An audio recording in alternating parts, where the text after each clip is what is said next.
তোদের এত খ্যাতি, আমার নাম তোদের সাথে জুড়লে তোদের সবার ক্ষতি হয়ে যাবে। গেলে যাবে, কিন্তু আমি তোমাকে এই অপরাধী হয়ে পালায় পালায় বেড়াতে দেবো নাই। মিথ্যে বলেছিল। ও সেই সময় তোমার সন্তানের মা ছিল না। না মা ছিল নাই মা। ওই দিন ওই সিনজিনি রয় তোমার আর বাবার মাঝখানে ইচ্ছা করে মিসআন্ডারস্ট্যান্ডিং ক্রিয়েট করেছিল। আর সেটা ইচ্ছা করে করেছিল, একটা ফাঁদ পেতেছিল। আর তুমি আর বাবা ওই ফাঁদে পা দিয়ে দিয়েছিলে। তোমাদের অবস্থাটা আমি বুঝতে পারছি। তুমি বাবাকে পাগলের মতো ভালোবাসতে কি না? তাই সিরিঙ্গের মায়ের কথা তোমার এমন অভিমান হলো যে তুমি সব ছেড়ে ছুড়ে দিয়ে চলে গেলে। আসল ভিলেনি হচ্ছে এই ভালোবাসা। যত কষ্ট, যত রাগ, যত অভিমান, যত আনন্দ, সব মানুষ এই ভালোবাসা মানুষের উপরই উজাড় করে দেয়। এক চুলে দিক ওদিক হলে ব্যাস সব শেষ।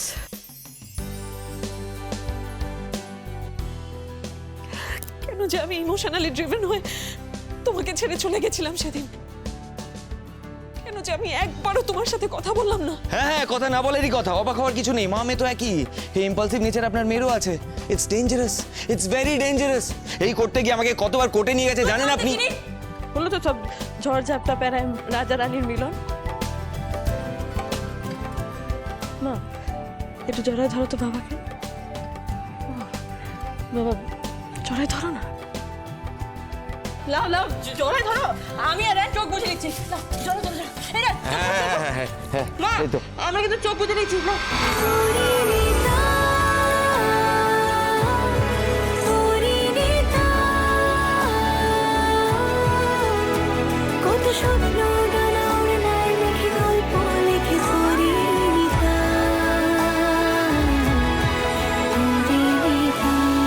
আন্টি আর কতক্ষণ?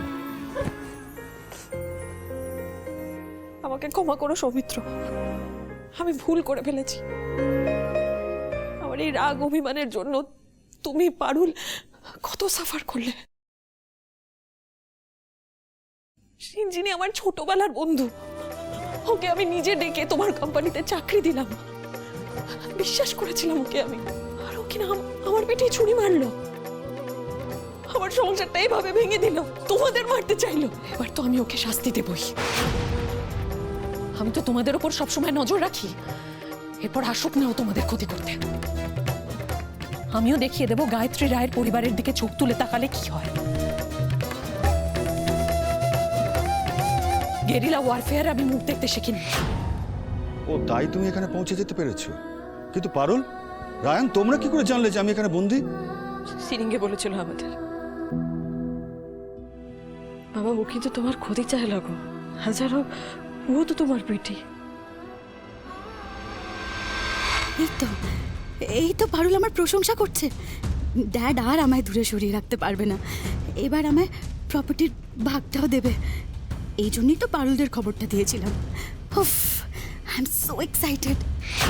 তুমি আমায় ঠকিয়ে অসুস্থতার নাটক করে মায়ের সাথে হাত মেলালে। হাত মেলালাম না ড্যাড, হাত মেলাতে বাধ্য হলাম। আমি বিশ্বাস করি না ওদের। শিরিনের শরীরে কিন্তু সিনজিনির রক্ত বইছে। ওরা বাবা মা বন্ধু বান্ধব আত্মীয় স্বজন কোনো সম্পর্ক বোঝে না। এই যে তোমরা এখানে আটকে পড়লে, এটা যে শিরিনের চক্রান্ত নয় আমি জানবো কি করে?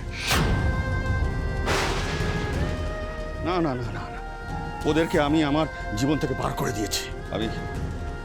আমি নতুন করে জীবন শুরু করতে চাই পারুল, যেখানে তুমি থাকবে, তোমার মা থাকবে, রায়ান থাকবে, বসু পরিবার থাকবে।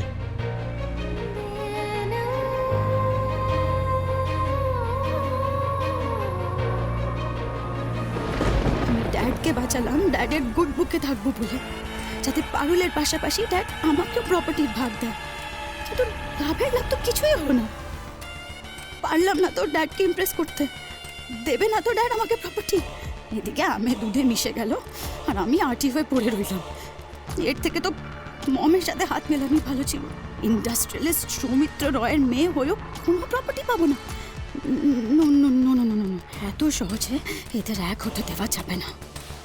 যাই হোক সৌমিত্র, তুমি তোমার মেয়ে জামাইকে নিয়ে থাকো, আমাকে আর আটকিও না, আমায় যেতে হবে। কেন মা, এত বছর পর মা বাবা বিটির সংসার শুরু হয়েছে, তুমি চলে যাবে কেন? আন্টি আপনি একদম চিন্তা করবেন না, আমরা থাকতে আপনার কিচ্ছু হবে না। তা হয় না রায়ন, আমাকে পুলিশ পাগলের মতো খুঁজছে। আর অপরাধীকে সাহায্য করার শাস্তি হয়, জানো তো? কে অপরাধী হ? তুমি? আমার মা কোনো অপরাধ করতে পারে এটা আমি মানি নাই। কি অপরাধ করেছো তুমি আমাকে বলো? হ্যাঁ আন্টি, আমরা তো খোঁজ নিয়ে দেখেছি, পুলিশের রেকর্ডে নম্রতার নামে কোনো ক্রাইম রেকর্ড নেই। আপনি কেন পালিয়ে বেড়াচ্ছেন? আমি আয়াপ্পানের দলে ছিলাম রায়ন, এই অপরাধটুকুই যথেষ্ট। না যথেষ্ট নয় মা। না রে পারুল, তোদের এত খ্যাতি, আমার নাম তোদের সাথে জুড়লে তোদের সবার ক্ষতি হয়ে যাবে। গেলে যাবে, কিন্তু আমি তোমাকে এই অপরাধী হয়ে পালায় পালায় বেড়াতে দেবো নাই। লড়বো আমি আমার জান দিয়ে লড়বো। কাল সকালে ফার্স্ট আওয়ারে আমরা কোর্টে গিয়ে মায়ের লিগে অ্যান্টিসিপেটরি বেল দিব। আমরা ভালো উকিলের ব্যবস্থা করব, কেসটা লড়ব আর প্রমাণ করে দেবো তুমি কোনো অন্যায় করো নাই মা। আমি তো ওখানকার লোকেদের কথা শুনেছি গো নম্রতা, আম্মা আম্মা ওখানকার মানুষদের কাছে ওদের ভগবান বটে। জল জঙ্গল মাটির দিকে লড়াই করেছে আম্মা। যেখানে কোটিপতি ব্যবসায়ীরা পরিবেশকে ধ্বংস করে চলেছে, সেখানে তুমি তোমার জীবন বাজি রেখেছো মা। জীবন বাজি রেখে জঙ্গলকে বাঁচাইছো। ওখানকার লোকেরা তোমাকে ভগবান বলে মানে। ওখানকার সাধারণ লোকেদের লিগে তুমি গলা তুলেছো মা। চোরা শিকারী, পাচারকারী, এমনকি লোভী ব্যবসায়ীদের সাথে লড়াই করেছো তুমি মা। তুমি যা করেছো একদম ঠিক করেছো। তোমায় কেন পুলিশ ধরবে গো? হ্যাঁ গায়ত্রী, আমি আর কিচ্ছু শুনবো না, আমরা সবাই তোমার হয়ে লড়বো। আমি তোমাকে মুক্ত জীবন দেব মা, তোমাকে আমি সংসারে ফিরাই দেব। সিরিঙ্গে আর ওর মা আড়ালে কিভাবে কনস্পিরেসি করেছে ওটা আমি বার করবই। ওই মা আর বিটিকে তোমার পায়ের সামনে এনে যদি আমি না ফেলেছি, তাহলে আমার নামও পারুল চক্রবর্তী রায়। তোমার পায়ে ফেলে ক্ষমা চাইতে বাধ্য করবো ওদের। তোমার বিটি তোমাকে কথা দিল মা, তোমার সংসার আমি তোমাকে ফিরাই দেব। তুই যখন আমার ফ্যামিলিটাকে ভেঙে চুরে তছনছ করে দিয়েছিস, তখন আমিও তোর এই পিকচার পারফেক্ট হ্যাপি ফ্যামিলিটাকে ছাড়খাড় করে দেবো পারুল। তুই শুধু কাল সকালের ওয়েট কর, তারপর দেখ তোর এই ফ্যামিলি হ্যাপি থাকে কিনা। এটা শিরিন রয়ের প্রমিস।